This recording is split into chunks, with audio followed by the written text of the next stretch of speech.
Hyvät ystävät, tänään on areenapäivä.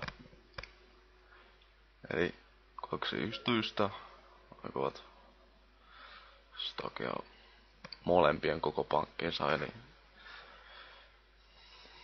suurista asioista kyse. Itse tulin katsomaan, miten tämä homma nyt sitten edistyy. Kohta pitäisi katsomossa tai katsomon sisäpuolella tapahtua, kun tapellaan rahasta. Siellähän niitä, siellä raha vaihtaa omistajaa koko ajan.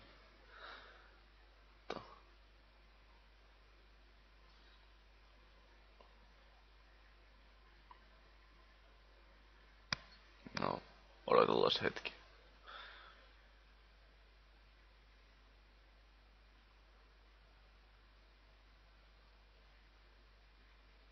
No, annetaan olla.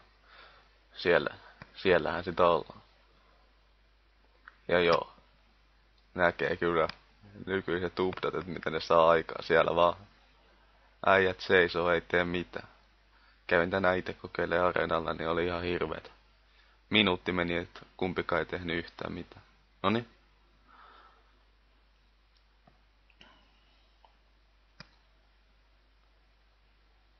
Ei nyt oikein näytä meidän kannalta hyvältä.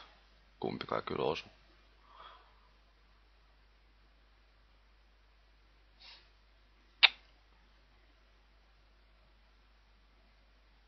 Siis niin normikilitseri kuin olla voi, että potkut osuu niinku koko ajan. Mulla osuu ehkä 1/5 potkusta.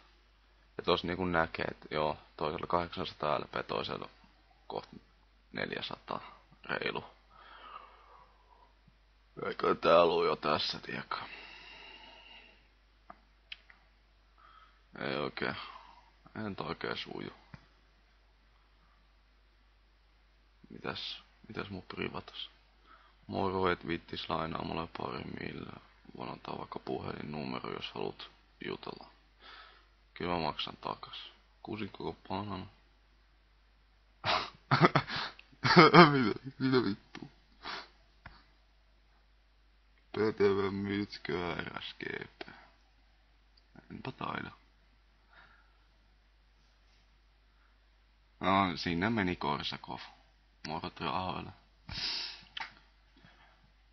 Jälleen kerran.